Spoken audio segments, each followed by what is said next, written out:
नमस्कार फ्रेंड्स, स्वागत है आपका मेरे YouTube channel Ram Nursing Academy में। आज मैं लेकर आया हूँ आपके लिए बहुत ही important questions for NORCET exams related to emergency medicine like digoxin, lithium and alcohol. यहाँ से friends all central government exam में क्वेश्चन कई बार पूछे जाते हैं और कई बार क्वेश्चन रिपीट हुए हैं, तो इस वीडियो को ज़रूर देखें। तो यहाँ पर अपन क्वेश्चन स्टार्ट करते हैं। Question number 1, the normal serum digoxin level is, normal serum digoxin level कितना होता है? 5 to 20 nanogram per decilitre, 2 to 5 nanogram per decilitre, 0.5 to 2 nanogram per decilitre और 2 to 4 नैनोग्राम पर डेसीलीटर। तो राइट आंसर क्या आएगा? 0.5 to 2 nanogram per decilitre. Question number 2 है, the blood digoxin level should be checked after last dose of digoxin. Digoxin का last dose देने के कितने और बार डिगोक्सिन लेवल चेक करना चाहिए? तो यहाँ पर ऑप्शन दे रखा है 6 to 8 hours, 24 hours, 1 hours and 48 hours. तो राइट आंसर क्या होगा? 6 to 8 hours after last dose of digoxin. Question number 3 है, the most common earliest side effect of digoxin. Digoxin का most common earliest side effect कौन सा होगा? तो यहाँ पर ऑप्शन दे रखा है nausea and vomiting, hypokalaemia, hypernatraemia, all of the above. तो यहाँ पर राइट आंसर होगा nausea vomiting. Nausea vomiting is the earliest most common side effect of digoxin. Question number 4 है, late side effect of digoxin. Digoxin का late side effect कौन सा होगा? यहाँ पर दे रखा है hyperkalaemia, hypokalaemia, hypocalcaemia and none of this. तो यहाँ पर राइट आंसर होगा hypokalaemia is the late side effect of digoxin. और यदि डिगोक्सिन टॉक्सिसिटी हो जाती है, इफ डिगोक्सिन टॉक्सिसिटी अकर, तो वहाँ पर क्या होगा? डिगोक्सिन टॉक्सिसिटी कंडीशन में होगा हाइपरकैलेमिया। इस पर अटेंशन देना है। नॉर्मल डिगोक्सिन का साइड इफेक्ट क्या होता है? Late side effect hypokalaemia, and if digoxin toxicity occurs then hyperkalaemia.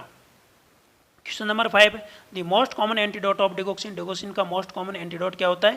केबाइन, Digibind, digoxin immune fab, potassium, B and C both. तो यहाँ पर राइट आंसर क्या होगा? B and C both. Digibind और digoxin immune fab are the antidote of digoxin. Question number 6 है, the digoxin contraindicated in infant if pulse rate below. Digoxin कब contraindicated infant के अंदर? जब पल्स रेट कितना हो जाता है? Below 60 beat per minute, below 70 beat per minute, below 90 beat per minute, below 120 beat per minute. तो यहाँ पर राइट आंसर क्या आएगा? यहाँ पे पूछा गया इन्फेंट, इन्फेंट के अंदर पूछा गया तो कितना पल्स रेट हो जाता है, तब डिगोक्सिन नहीं देना चाहिए। तो यहाँ पर below 90 beats per minute, below 90 beats per minute से पल्स रेट बिलो हो जाता है, तो उस कंडीशन में अपन को इन्फेंट को डिगोक्सिन नहीं देना चाहिए। और यहाँ पे पूछा जाए अपन से अडल्ट का, तो अडल्ट में बिलो 60 बीट पर मिनट, तो वहाँ पर डिगोक्सिन नहीं देना चाहिए। और यहाँ पे आ जाए चिल्ड्रन, तो चिल्ड्रन में बिलो 70 बीट पर मिनट से अपन को डिगोक्सिन नहीं देना चाहिए। क्वेश्चन नंबर 7 है, mostly digoxin used in which disease condition. कौन सी डिजीज कंडीशन में डिगोक्सिन का मोस्टली यूज किया जाता है? तो यहाँ पर ऑप्शन दे रखा है ventricular fibrillation, ventricular tachycardia, atrial fibrillation and cardiomyopathy. तो यहाँ पर राइट आंसर क्या आएगा? यहाँ पर राइट आंसर आएगा एट्रियल फिब्रिलेशन। एट्रियल फिब्रिलेशन में मोस्टली डिगोक्सिन यूज में लिया जाता है। तो वेंट्रिकुलर फिब्रिलेशन की ड्रग ऑफ चॉइस क्या है? वेंट्रिकुलर फिब्रिलेशन की ड्रग ऑफ चॉइस दे रखी है यहाँ पे amiodarone. Amiodarone is the drug of choice in ventricular fibrillation और वेंट्रिकुलर टेकिकार्डिया। नेक्स्ट क्वेश्चन है, all are the action of digoxin except. सभी एक्शन है डिगोक्सिन के except positive inotropic, negative chronotropic, negative dromotropic और नेगेटिव आइनोट्रोपिक्स। तो यहाँ पर right answer क्या होगा? राइट आंसर होगा नेगेटिव आइनोट्रोपिक्स। आइनोट्रोपिक्स का मतलब क्या होता है? Increase force of contraction. Inotropics का मतलब होता है increase force of contraction, force of contraction. Chronotropics, chronotropics का मतलब क्या होता है? Decrease pulse rate. Dromotropic, dromotropic का मतलब क्या होता है? Slow conduction, slow conduction. Next question देखिएगा, question number 9, all drugs can cause gynaecomastia except. Option दे रखा है डिगोक्सिन, लिथियम, स्पाइरोनोलैक्टोन, हेलियोपोरिडोल। तो यहाँ पर राइट आंसर क्या आएगा? लिथियम। लिथियम के कारण गायनेकोमेस्टिया नहीं होता। गायनेकोमेस्टिया क्या होता है? Development of breast in the males due to androgens. Next question देखिएगा, नेक्स्ट क्वेश्चन बहुत ही इंपॉर्टेंट क्वेश्चन है, जिसमें आपको ये इमेज बेस्ड क्वेश्चन है। Question number 10, digoxin derived from which plant. Digoxin कौन से प्लांट से डिराइव्ड किया जाता है? तो यहाँ पर आपको प्लांट को आइडेंटिफाई करना है। 4 ऑप्शन दे रखे हैं। तो राइट आंसर क्या आएगा? राइट आंसर आएगा यहाँ पर a is the right answer, because ये प्लांट है डिजिटेलिस पर्प्यूरा का। बी ऑप्शन दे रखा है किसका प्लांट है, मारिजुना, इससे डिराइव्ड होता है गांजा। सी नंबर प्लांट है पेपेवर सोमनिफेरम, इससे डिराइव्ड होता है ओपियम।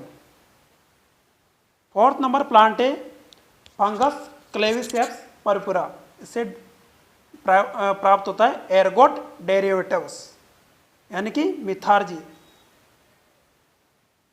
नेक्स्ट क्वेश्चन देखिएगा,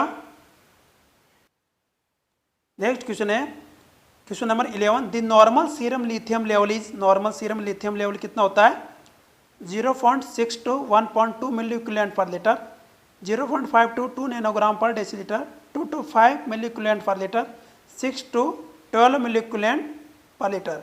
तो यहाँ पर राइट आंसर क्या आएगा, यहाँ पर राइट आंसर आएगा नॉर्मल सीरम लिथियम लेवल कितना होता है 0.6 to 1.2 milliequivalent per litres. Next question है serum lithium level should be checked after last dose of, serum lithium level last dose देने के कितने आवर बाद चेक करना चाहिए, after 1 hours, after 48 hours, after 6 to 12 hours, after 12 to 24 hours.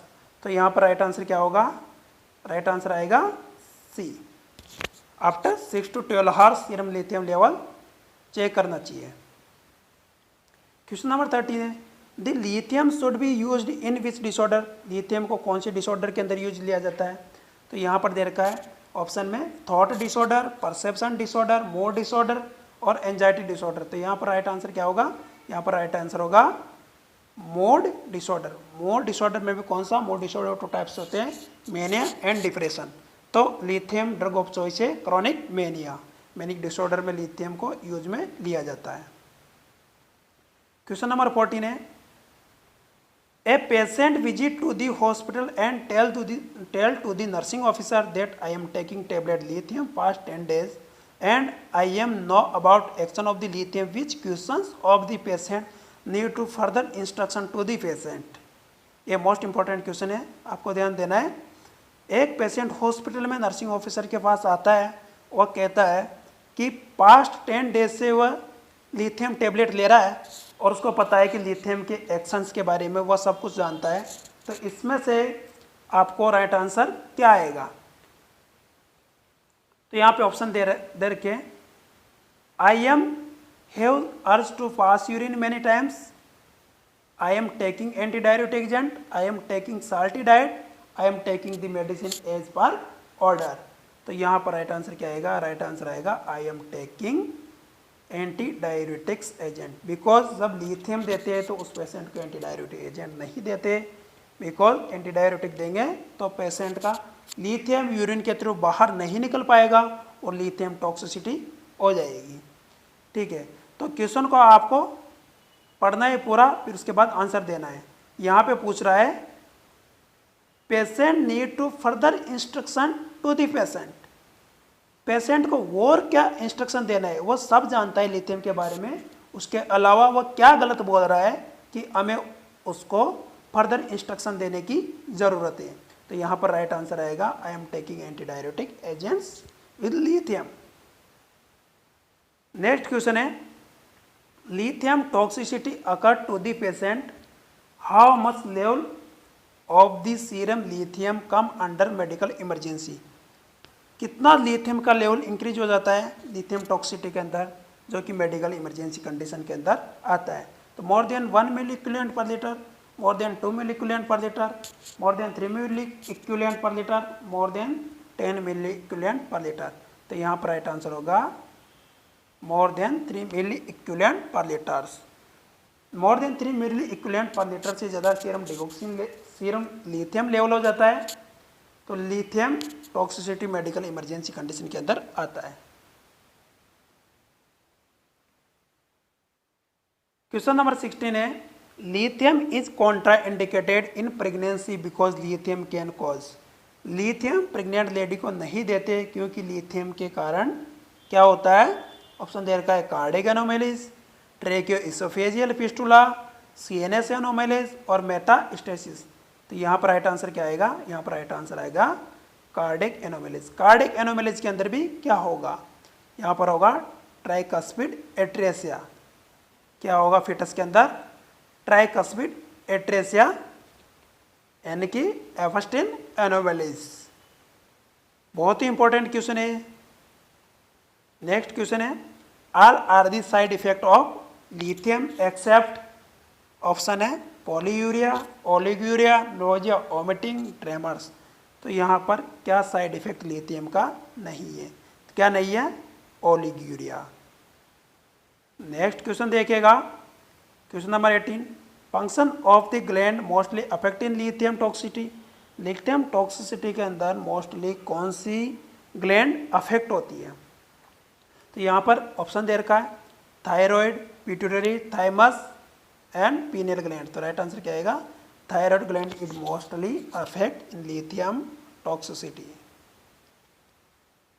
Question number 19 है, the drug of choice lithium induced diabetic insipidus. Lithium के अंदर क्या होता है, पॉलीयूरिया होता है। तो कौन सी ड्रग ऑफ चॉइस है लिथियम इंड्यूस्ड डायबिटिक इंसिपिडेस के अंदर, चार ऑप्शन दे रखिए, एमिलोराइड, फ्यूसेमाइड, एसिटाजोलामाइड और मैनिटोल। तो यहाँ पर राइट आंसर क्या आएगा, राइट आंसर आएगा एमिलोराइड। एमिलोराइड क्या है, potassium sparring diuretics, potassium sparring diuretics जो कि पोटेशियम को बचा के रखती है। नेक्स्ट क्वेश्चन देखिएगा फ्रेंड्स, बहुत ही इंपॉर्टेंट क्वेश्चन है। Question number 20, serum lithium level should be checked.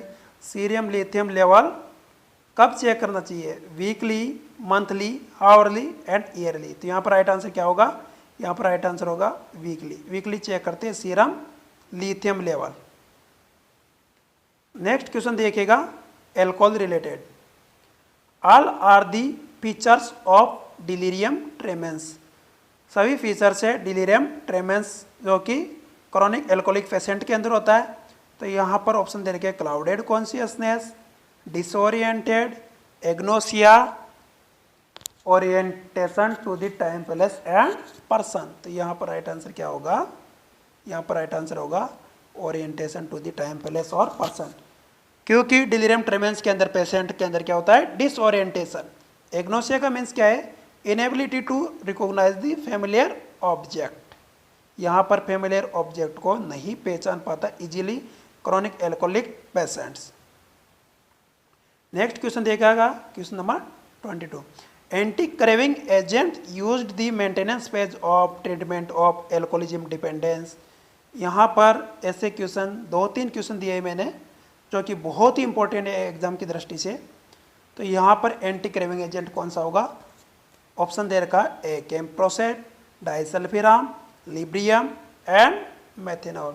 तो यहाँ पर राइट आंसर क्या होगा, एंटी क्रेविंग एजेंट क्या होगा, एंटी क्रेविंग एजेंट होगा कैम्प्रोसेट। नेक्स्ट क्वेश्चन है question number 23, the most common category of drug used to treat the alcohol withdrawal symptoms is. Alcohol withdrawal symptoms को ट्रीट करने के लिए कौन सी मेडिसिन की कैटेगरी मोस्टली यूज में ली जाती है। तो यहाँ पर ऑप्शन दे रखा है anti anxiety medicine, anti psychotic medicine, anti depressant medicine and anti manic medicine. तो राइट आंसर क्या आएगा, anti anxiety medicine. Anti anxiety medicine के अंदर कौन सी मेडिसिन यूज में ली जाती है, क्लोर डाइजेपोक्साइड, क्लोर डाइजेपोक्साइड जो कि एंटी एंजाइटी मेडिसिन है। उसका दूसरा नाम क्या है, दूसरा नाम है लिब्रियम।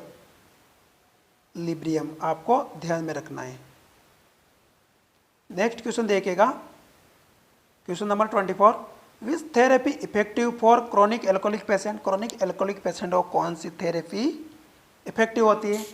तो यहाँ पर ऑप्शन दे रखिए psychotherapy, group therapy, abreaction therapy and environmental modification therapy. तो यहाँ पर राइट आंसर क्या आएगा, राइट आंसर आएगा आपका ग्रुप थेरेपी। ग्रुप थेरेपी में कौन सा, एल्कोहलिक एनोनोइमेड ग्रुप।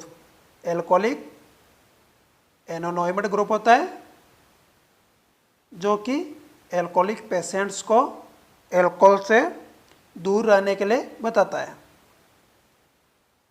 नेक्स्ट क्वेश्चन देखिएगा, which vitamin deficiency in chronic alcoholic patient, chronic alcoholic patient को कौन सा इंजेक्शन दिया जाता है या फिर कौन से विटामिन की डेफिशिएंसी हो जाती है क्रोनिक एल्कोहलिक पेशेंट के अंदर। तो यहाँ पर ऑप्शन दे रखे राइबोफ्लेविन। राइबोफ्लेविन कौन सा विटामिन है? Vitamin B2। राइबोफ्लेविन कौन सा विटामिन है? Vitamin B2। Cyanocobalamin vitamin B12। Thiamine vitamin B1 और पेंटोथेनिक एसिड विटामिन B5। तो यहाँ पर राइट आंसर क्या आएगा? थायमिन। थायमिन की डेफिशिएंसी हो जाती है क्रोनिक एल्कोहलिक पेशेंट के अंदर। नेक्स्ट क्वेश्चन देखिएगा, drug of choice in alcohol dependence. Alcohol dependence के अंदर ड्रग ऑफ चॉइस क्या है? एल्कोहल डिपेंडेंस के अंदर मोस्टली ड्रग ऑफ चॉइस है, जो कि ये क्वेश्चन कई बार पूछा गया है। तो यहाँ पर राइट आंसर क्या आएगा? राइट आंसर आएगा disulfiram. Disulfiram is the drug of choice in alcohol dependence. Next question देखिएगा, deterrent agent use to maintenance phase of treatment of alcoholism phase dependence. ऐसा ही क्वेश्चन पहले बता चुका हूं मैं, वहां पे था एंटी क्रेविंग एजेंट और यहाँ पे दे रखा है डिटेरेंट एजेंट। तो यहाँ पे क्या आएगा? यहाँ पे आएगा डिटेरेंट एजेंट में डाइसल्फिराम। राइट आंसर क्या होगा? डाइसल्फिराम। नेक्स्ट क्वेश्चन देखेगा, CAGE questionnaire used for alcoholic patient all are right except. CAGE questionnaire किसके लिए यूज में ली जाती है? यहाँ से भी क्वेश्चन बनता है एल्कोहलिक पेशेंट के लिए। तो यहाँ पर केज क्वेश्चनरी की फुल फॉर्म दे रखी है, उसमें से क्या रॉन्ग है? तो यहाँ पर ऑप्शन दे रखी है cut down, anger, guilt and eye opener. तो यहाँ पर क्या होगा? यहाँ पर एंगर नहीं आएगा, anger is the wrong. Next question दे रखा है question number 29, which type of hallucination most common occur in alcoholic patient. Alcoholic patient के अंदर मोस्टली कौन से टाइप के एल्यूसिनेशन देखने को मिलता है? Tactile hallucination, gustatory hallucination, auditory hallucination and olfactory hallucination. तो राइट आंसर क्या होगा? Auditory hallucinations. लास्ट क्वेश्चन है क्वेश्चन नंबर 30, जो कि बहुत ही इंपॉर्टेंट है। तो यहाँ पर देखिएगा DER यानी कि disulfiram ethanol reaction based on the. Disulfiram ethanol reaction किस क्या डिपेंडेड है? तो यहाँ पर ऑप्शन दे रखे classical conditioning theory, operant conditioning theory, psychosexual theory, Freud theory. तो यहाँ पर राइट आंसर क्या आएगा आपका? राइट आंसर आएगा classical conditioning theory of, scientist का नाम क्या है? Ivan Pavlov. तो यहाँ पर मैंने सभी के आपको राइट आंसर बता दिए। तो आपको वीडियो अच्छा लगा होगा। Thanks friends for watching my video.